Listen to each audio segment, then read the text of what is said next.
Good morning, beautiful people. My name is Sam. It is my joy today to talk with you about journaling and the power of journaling to support mental health. I am grateful to Melissa for inviting me into this conversation. I've been a part of the Northwest Yoga Conference for many years, maybe since the first year. I'm not remembering at the moment. And it's a delight to see Melissa offering this and to bring awareness to mental health. So thank you to that, Melissa.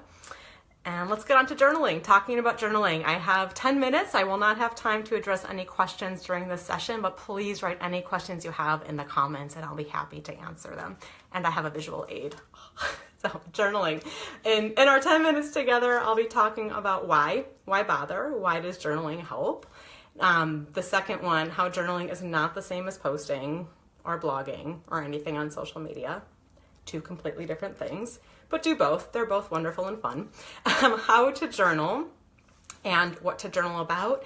And we'll close with a 2 or 3 minute meditation that I have found facilitates journaling experiences. And then when this is done, you can go right into your journaling after that meditation. So why journal or write? If you prefer the word write, that's fine as well. Journaling, writing. Journaling is a tool for self-reflection. Journaling is inherently an inner practice.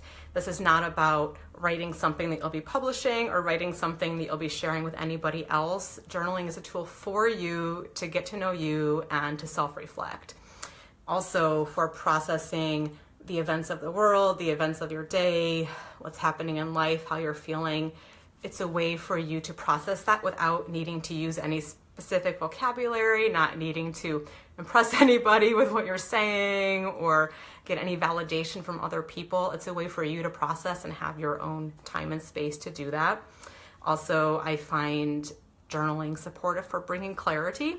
I notice that I might feel like I'm rambling on in my journaling for a couple of pages, or sometimes I'm writing poetry, or sometimes haikus. There's a lot of ways my journaling happens, though I find somewhere in that there's a piece of clarity that supports me with reducing, healing anxiety, and anything else kind of going on in my mind in that moment, and also in my body, helping me to gain some clarity about some next steps I might need to take, what I might need to say yes or no to, and that can all happen on paper. And release. I find for me that when I can journal, it's like I'm taking the lid off of a pressure cooker at times. Anxiety is real in my life. It's not something that I feel ever goes away, but certainly when I'm able to write, I don't feel like anxiety lives in me. It's not this resident in my life. It's something that I can write about, and then I have this relief valve for sending that anxiety somewhere else so it doesn't feel so stuck inside of me. So whenever I write, I start to feel just a little more soothed, calmer, clearer, and it's been a really powerful tool for me to have in my practice. The second item on my visual aid. Okay, my friends, I do spend time on social media. I do love me some social media, well, Facebook specifically, that's really it. And journaling is not the same as posting. So journaling is an internal practice, social media is an external practice. And as we can see here, social media, any kind of posting, blogging, newsletters, photographs, whatever you're putting out into the world, that brings the message outside of yourself. That's not to say you can't gain inspiration from your journaling and then find a way to use that inspiration and what you share with other people. But when we're posting, when we're sending that message outside of ourselves, there's usually some ego in there and it's outcome based. There's something we're trying to get as a result of that. So I do encourage you to set aside your own time for journaling, your own time and space for that. Have that be separate than what you're doing on social media. And I also notice when I'm journaling, I will totally start, oh, this would make a great post, or this would inspire somebody. Okay, I set that aside. That's ego. That's not supportive of my mental health. And I sink back into this writing being only about me and for me, nobody else. We'll talk a little bit about that later when we get to the meditation part of journaling. How to journal. Keep it simple. Keep it genuine. I do not buy any kind of fancy journals or books or pens. I have this pen. this pad of paper. Sometimes I use the back of a handout from a meeting, a napkin at a restaurant. I'm not helping anybody here who sells journals. They are beautiful. They have wonderful applications, though in terms of mental health, I find I need to get myself out of that mode of journaling, needing to look a certain way or somehow, be perfect, the perfect pen, the perfect pad of paper. I don't use any journaling prompts or inspirational quotes. I instead close my eyes for a couple of minutes, which I'll practice at the end, and look inside myself for what I need to be addressing and what I need to be writing about. So I hope that comes as a little bit of a relief, that part. When I started journaling, I felt like I had to do it a certain way. No, you can use anything you have or an app on your phone. There's also an app on my phone I like for journaling. And keep it genuine. Use your own words. This is not about having grammar that's a certain way or words that are a certain way. Be yourself when you're writing. This is just for you, and I find the more that I can get comfortable with my voice when I'm journaling, then the more comfortable I am sharing my voice in public spaces. So keep it simple, keep it genuine. Lastly, what to journal about. This is a lot of notes on my visual aid. I'll hold it up for a little bit. What to journal about. My journaling generally has 3 themes when I'm focused on mental health. I'm going to talk about this last one first, reality-based. For mental health, journal about the here, journal about the now, journal about you and your experiences. I really like something Melissa said in her talk on OCD a couple days ago. Watch it. It was wonderful and brave and inspiring. She mentioned how as yogis, we can be very quick to self-soothe, to talk about intentions or silver linings or the future or letting it go, all this vocabulary that takes us away from our embodied moment of just facing ourselves today. And so for my journaling to support my own mental health, reality-based, there's other times and places to have a more astral or esoteric kind of journaling practice. And then my journaling tends to have 2 different kinds of approaches. One would be, what am I seeing and feeling in my body? When we come into our 2-minute meditation at the end of this, I'll give you a glimpse of that. Writing about what I'm seeing and feeling like I'm watching a movie of myself on the inside. Again, reality-based. What am I seeing now? What am I feeling now? And writing that and knowing it's completely okay and beautiful and a part of life to be seeing and feeling everything I'm seeing and feeling. Ooh, and then this one.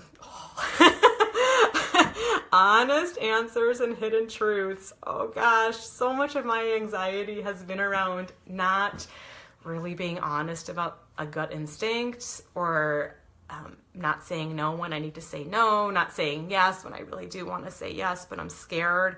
And so I'll spend time journaling about what do I wish I would say yes to? What do I really want to say no to? And what is that gut feeling I haven't been owning up to because maybe it's hard or confusing or difficult to admit to. And when I can put that on paper, keep it private for a while until I'm ready to share or take next steps, that helps me tremendously. And then I don't feel like I have to control so much of my surroundings because I'm owning up to something that's going on inside. And lastly, and then we'll experience this together for our last couple minutes, I find embodied meditation, my last visual aid, I find embodied meditation to be a wonderful access into journaling. By embodied meditation, I mean the kind of meditation where we're feeling ourselves as we are in this time, in this place, on this day, in this moment, and not the kind of meditations where we're kind of going outside of ourselves or traveling to other places. Again, that reality-based, not being too quick to self-soothe, but using embodied meditation as a way to support that next step of journaling. I'm going to give you a teaser of that in our last 2 minutes together. And again, if you have any questions, please do put them in the comments and I'll be happy to get to them later in the day and as the days go on. I'll be closing my eyes. I invite you to join me. And when I end, I'll say just a simple goodbye. And that way you're welcome to keep your eyes closed. And when your eyes do open again, I invite you to journal for a few minutes. So thank you. I invite you to close your eyes or keep your eyes slightly open with a soft gaze at the floor. If you're sitting in such a way that you feel supported by your spine, with both feet on the ground, palms relaxed.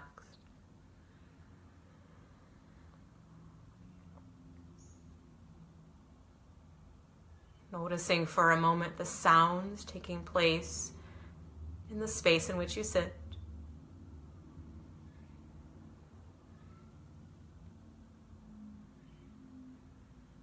And shifting awareness to notice your breath, the sound of your breath through any other sound.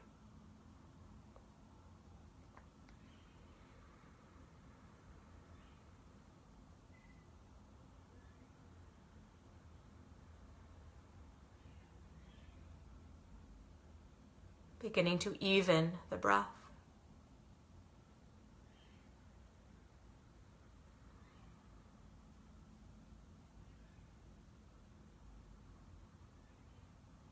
Noticing the sensation of the breath drawing in the way that feels in the body. And the sensation of the breath exiting.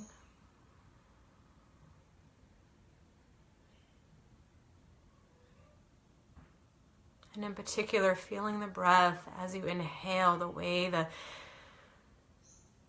navel moves, the upper chest moves.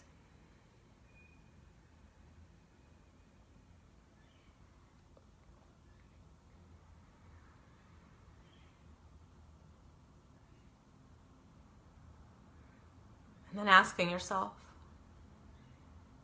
what am I sensing in my body or my mind? What is real for me right now, today?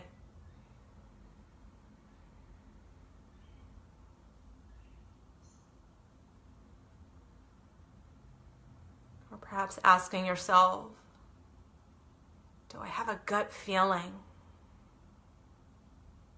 that I would like to address or write about?